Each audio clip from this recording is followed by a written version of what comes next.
आप सभी को मार्गशीर्ष महीने की हार्दिक शुभकामनाएं। आप सभी के जीवन में माता लक्ष्मी की कृपा सदैव बनी रहे, ऐसी मेरी शुभकामनाएं हैं। मैं डॉक्टर मनीषा शर्मा आप सबका हृदय से स्वागत करती हूँ। आज के इस वीडियो में मैं आपको श्री अगहन बृहस्पतिवार की व्रत कथा सुनाऊंगी, जो महालक्ष्मी जी की व्रत कथा है। और इस व्रत कथा के श्रवण और पठन करने से दुख दरिद्रता दूर हो जाती है। श्री महालक्ष्मी माता की कृपा से सुख संपत्ति ऐश्वर्य प्राप्त होता है, मन की इच्छा पूरी होती है। श्री महालक्ष्मी माता के अनेक रूप तथा नाम हैं। तो चलिए अपने इष्ट देव को प्रणाम करते हुए आज की कथा का शुभारंभ करते हैं। भारतवर्ष के सौराष्ट्र देश में द्वापर युग की यह कथा है। सौराष्ट्र में उस समय भद्रश्रवा नाम के राजा थे। वे बड़े पराक्रमी राजा थे। 4 वेद, 6 शास्त्र, 18 पुराणों का उन्हें ज्ञान था। उनकी रानी का नाम सुरत चंद्रिका था। रानी दिखने में सुंदर और सुलक्षणा थी तथा पतिव्रता थी। उन दोनों को 7 पुत्र तथा उसके बाद एक कन्या का वरदान मिला था। कन्या का नाम श्यामबाला था। एक बार महालक्ष्मी जी के मन में आया कि जाकर उस राजा के राजप्रसाद में रहें। इससे राजा को दुगनी धन दौलत की प्राप्ति होगी और वह इस धन दौलत से अपनी प्रजा को और सुख दे पाएगा। गरीब के घर अगर रहे और उसे धन दौलत प्राप्त हो तो वह स्वार्थी की तरह केवल अपने ऊपर ही खर्च करेगा। यह सोचकर श्री महालक्ष्मी जी ने बूढ़ी ब्राह्मण स्त्री का रूप धारण किया। हाथ में लाठी लिए लाठी के सहारे रानी के द्वार तक पहुंची। यद्यपि उन्होंने बूढ़ी औरत का रूप धारण कर रखा था, पर उनके चेहरे पर देवी का तेज था। उन्हें देखते ही एक दासी सामने आई। उसने इनका नाम, धाम, काम और धर्म पूछ डाला। वृद्ध ब्राह्मणी का रूप धारण कर माता लक्ष्मी ने कहा, बालिके, मेरा नाम कमला है। मेरे पति का नाम भुवनेश है। हम द्वारिका में रहते हैं। तुम्हारी रानी पिछले जन्म में एक वैश्य की पत्नी थी। वह वैश्य गरीब था। दरिद्रता के कारण हर रोज घर में झगड़े होते थे तथा उसका पति रोज उसे मारता था। इन बातों से तंग आकर वह घर छोड़कर चली गई तथा जंगल में खाली पेट भटकने लगी। उसकी इस दुर्दशा पर मुझे दया आई। तब मैंने उसे सुख संपत्ति देने वाली श्री महालक्ष्मी की कथा सुनाई। मेरे कहने पर उसने श्री महालक्ष्मी का व्रत किया। श्री महालक्ष्मी प्रसन्न हुई। उसकी गरीबी दूर हुई। उसका घर संसार दौलत संतति संपत्ति से भर गया। बाद में पति पत्नी दोनों परलोक सिधारे। लक्ष्मी व्रत करने के कारण वे लक्ष्मी लोक में रहे। उन्होंने जितने साल महालक्ष्मी का व्रत किया उतने हजारों साल उन्हें सुख भोग मिला। इस जन्म में उसका जन्म राजघराने में हुआ है, परंतु वे श्री महालक्ष्मी का व्रत करना भूल गई हैं।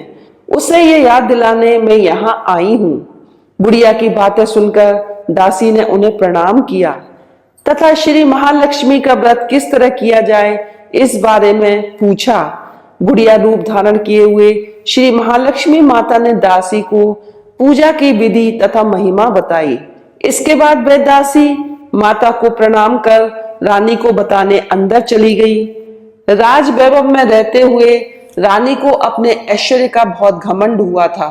संपत्ति तथा अधिकार की वजह से वह उन्मत्त हो गई थी। दासी द्वारा बताई गई बुढ़िया की बातें सुनकर वह आग बबूला होकर राजद्वार पर आकर बुढ़िया रूपी श्री महालक्ष्मी पर बरस पड़ी। उसे यह मालूम नहीं था कि श्री महालक्ष्मी माता बुढ़िया का रूप धारण किए द्वार तक आई हैं। परंतु रानी का इस कदर रूखा बर्ताव तथा अपना अनादर देखकर माता ने वहां ठहरना ठीक ना समझा। वे वहां से चल पड़ी। राह में उन्हें राजकुमारी श्यामबाला मिली। उन्होंने श्यामबाला को सारी बात बताई। श्यामबाला ने अपनी ओर से श्री महालक्ष्मी माता से क्षमा मांगी। माता को उस पर दया आई। उन्होंने श्यामबाला को श्री महालक्ष्मी व्रत के बारे में बताया। उस दिन अगहन यानी मार्गशीर्ष माह का पहला गुरुवार था। श्यामबाला ने परम श्रद्धा से श्री महालक्ष्मी का व्रत रखा। फलस्वरूप राजा सिद्धेश्वर के सुपुत्र मालाधर से उसका विवाह हुआ। वह धन दौलत ऐश्वर्य वैभव से माला माल हो गई। पति के साथ ससुराल में आनंद से दिन बिताने लगी। इधर श्री महालक्ष्मी का रानी पर प्रकोप हुआ। फलस्वरूप राजा भद्रशवा का राज्य एवं राज कारोबार नष्ट हो गया। यहाँ तक कि खाने के लाले पड़ गए। ऐसी हालत में एक दिन रानी ने राजा से निवेदन किया, हमारा दामाद इतना बड़ा राजा है, धनवान है, ऐश्वर्यशाली है, क्यों न उसके पास जाए, अपना हाल उसे बताएं, वह जरूर हमारी मदद करेगा। इस पर राजा भद्रशवा दामाद के पास रवाना हुए। राज्य में पहुंचकर एक तालाब के किनारे थोड़ी देर विश्राम लेने के लिए ठहरे। तालाब से पानी लेने आते जाते दासियों ने उन्हें देखा। उन्होंने विनम्रता से उनकी पूछताछ की। जब उन्हें यह मालूम हुआ कि वे रानी श्यामबाला के पिता हैं, तो दौड़ते हुए जाकर उन्होंने रानी को सारी बात बताई। रानी ने दासी के हाथ राज परिधान बेचकर बड़े ठाठ से उनका स्वागत तथा आदर सत्कार किया, खान पान करवाया। जब वे लौटने लगे तो सोने की मोहरों से भरा घड़ा दिया। राजा भद्रशवा जब वापस लौटे तो उन्हें देखकर रानी सूरत चंद्रिका खुश हुई। उन्होंने सोनों की मोहरों से भरे घड़े का मुंह खोल दिया, पर हाय भगवान, घड़े में धन के बदले कोयले मिले। ये सब श्री महालक्ष्मी के प्रकोप से हुआ। इस प्रकार दुर्दशा में और कई दिन बीत गए। इस बार रानी स्वयं अपनी कन्या के पास गई। वह दिन अगहन माह का अंतिम गुरुवार था। श्यामबाला ने श्री महालक्ष्मी जी का व्रत किया, पूजा की, अपनी माता से भी व्रत करवाया। इसके बाद रानी अपने घर आई। श्री महालक्ष्मी का व्रत रखने पर उसे फिर से अपना राजपाट, धन दौलत, ऐश्वर्य प्राप्त हुआ। वह फिर से सुख, शांति, आनंद में जीवन बिताने लगी। कुछ दिनों बाद राजकन्या श्यामबाला अपने पिता के घर आई। उसे अपने घर देखकर सूरत चंद्रिका को पुरानी बातें याद आईं। यह कि श्यामबाला ने अपने पिता को घड़ा भर कोयला दिया था और उसे तो कुछ भी नहीं दिया था। इसी कारण श्यामबाला को पिता के घर आने पर उसका कोई आदर आतिथ्य नहीं हुआ, बल्कि अनादर हुआ। पर उसने इस बात का बुरा नहीं माना।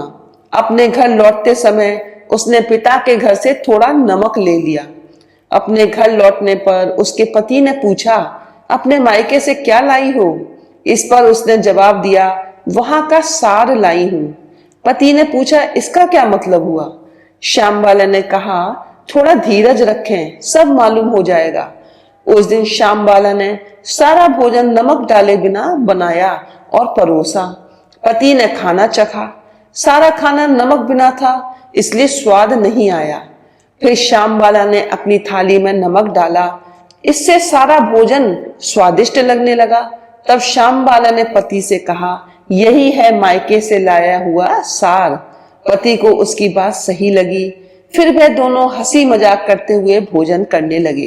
कहा गया कि इस तरह जो कोई भी श्रद्धा भाव से श्री महालक्ष्मी जी की पूजा करता है, उसे माता की कृपा अवश्य प्राप्त होती है।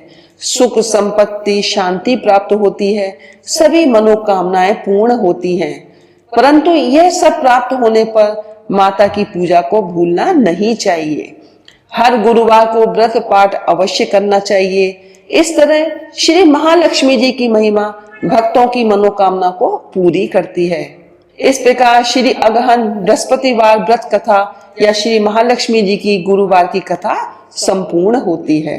बोलो माता लक्ष्मी जी की जय हो। इस कथा को सुनने के लिए धन्यवाद। यदि आपको ये वीडियो पसंद आई हो तो इसे लाइक करें, शेयर करें, हमारे चैनल को सब्सक्राइब करें तथा बेल आइकन को प्रेस करें ताकि आप हमारे आने वाले वीडियोस को भी देख सकें। हर हर महादेव, जय भोलेनाथ।